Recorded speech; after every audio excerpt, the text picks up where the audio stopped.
But for example, a lot of times you hear charity organizations or nonprofits, they say, oh, we want people with lived experience to be on the board. And just like what you were saying, it is sometimes a tokenism. It is something where you want the voice there, but again, it has to be a voice that fits within Fits our narrative. what is Yeah. palpable That's for, middle to upper class That's kind right. of discourse. Number one, you think that because like, I can't be that different. We can't have to have some common ground, people would say. And then also like the thought is as well as it is usually a minority of people who would actually be a part of that. And how much their voice matters. It seems like sometimes too, it has to fit in with the economic framework. That's right. Or the way in which we see cost benefit within those settings as well. So that's a great antidote, or that's a great analogy, or that's a great story that you brought. That's right. To kind of either validate or challenge what the real data points are, That's which right. is our numbers, which is strategy, which is all these different things, which is seen as a different level of knowledge sometimes, right?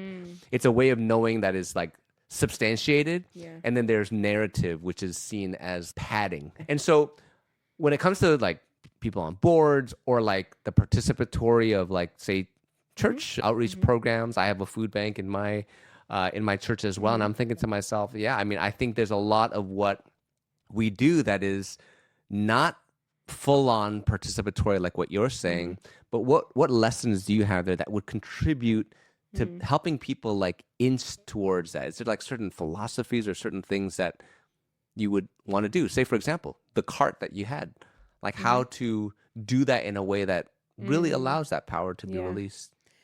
Yeah, I mean, as you know, this is a topic of deep interest to me, of which I'm also working on a project around this, and want to help churches think about that. Like, how do we move from kind of more typical spaces of charity work to like actually being in mutuality with each other, and how do we do those moving? Because it's one thing to talk about that and philosophize or theologize about it, and it's another thing to like actually change what we're doing and what does it look like. I think that there's ways that we can challenge the structures that we are already using to govern ourselves, to say, what does it look like for actually us to, instead of having positions, for instance, that we have our idea of the skill sets that we need in those positions, and then we're just like digging for the token person that can fill the box that we have created already. Okay, yeah, the creation of the boxes Exactly. It's itself. that creation of the box itself. It's something about, it's like, what does it look like for us to act? And this isn't like something I can just explain right now. I think it's a journey of like, what is this? This is an excellent question. It's like, what does it look like for us to challenge those boxes in general, and for other people to be creating those boxes alongside of us, right? Like my board and my position in Reach and Park is about 50% of people. I've got about 9 members now, are people with lived experience, folks that engage in programming, you could say, or whatever you want to say, live in the community, things like that.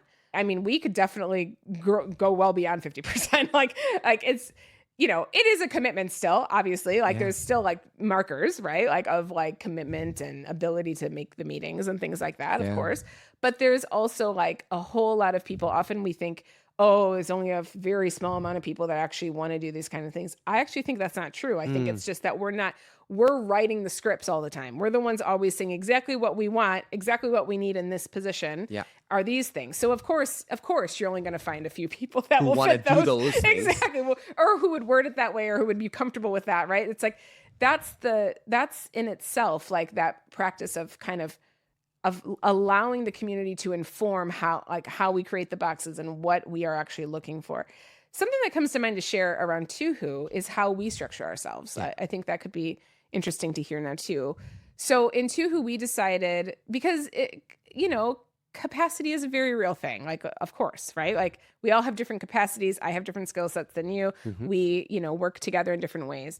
And in TUHU, that's no different. So one decision we made early on is that, so we are an elected board. So we have an elected board in TUHU. Every 6 months, we have a new election. So that's purposeful too, because 6 months, I mean, usually boards can be 2 years, 4 years, things like that, right? So in TUHU, we recognize like people are in transition sometimes more often, you know what I mean? Like people are going through different seasons of life potentially faster or whatever you want to say. So like we created a 6 month so that was like an easier amount of time that people with lived experience said like 6 months seems reasonable for us, right? We also intentionally made a very large executive board. We have 18 people on our executive board, and that is because, and we say this all the time on the board, because people will have seasons where they have to bow out and they're just too overwhelmed, right? And that's okay, because we're all here to carry it, right? So and some people right now, like there's several in fact in the executive that just started school, which is awesome, right? But and so they've got a great reason as to why they need to bow out a little bit, and they still make meetings as much as they can and stuff, but the expectation is not that they can carry a bunch of work right now, right? Other people need to bow out just because of crisis, like they're experiencing lots of crisis and they're going through a lot of ups and downs. So you bake that in. Exactly. We bake it in. Exactly. That's exactly right. I think there is something you said there that's really important, is that there's a presence that someone brings into any leadership dynamic that we have to acknowledge that isn't always overt. It is an unspoken level of authority you can walk in with into a space that you think is participatory. Because the thought is this: a lot of times the debate between equality and equity and all these different things is about like it's about equal opportunity, right? If everyone has an opportunity to speak, then speak. You know, like everyone has the same mic. You could all have a mic in front of you. Just talk. But I think there's something about being in spaces where we all have a mic, but some just have this confidence to own the room. Totally. And their influence is the conversation. Felt differently. You know what I'm saying? Right. And then others who might have something very valuable to say doesn't have that same presence, doesn't have that same confidence.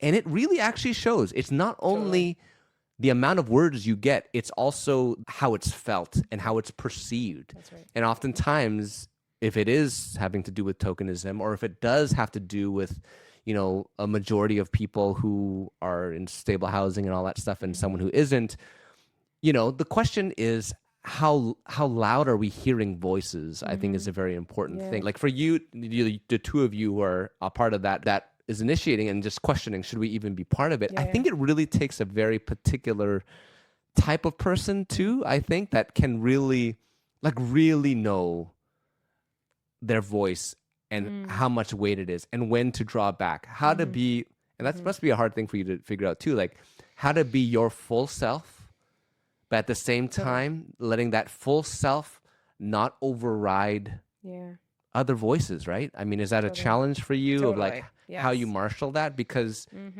I have those sometimes where I'm like, I'm not being my full self right now, but I think it's for the sake of the greater good of this. But then sometimes it's too much and I'm no longer self at all, So how do you navigate that? Yeah, I catch myself in these moments all the time. I'm always learning and trying to figure this out.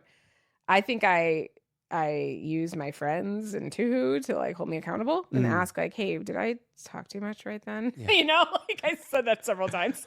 I'm like, and we're at the point, like, we'll be honest with each other, right? Like we'll like actually like, please just tell me like, what's a better way, like what's a better way to, and sometimes I might need to kind of take the lead for a few minutes on something, of course, right? It's not that isn't there sometimes, right? But also it's about, okay, but how are we going to intentionally build in, just bake it in, as you said, that even if somebody like me goes on a tangent and okay, that was a little too much, but like we're like the way we're structured will even that out, right? Like, so like even before a meeting, like everything is always co-facilitated. Like every meeting has co-chairs. And it's usually me as one and then another person as another. And we meet before the meeting, talk through everything so we can both answer questions. Like there might be a couple of things I have to field because I just know more about. But in general, like I'm defaulting to them answering first, you know, and I might fill in details if needed. But just like that's a little example. But just to say like that's usually how these things play out is like just being mindful.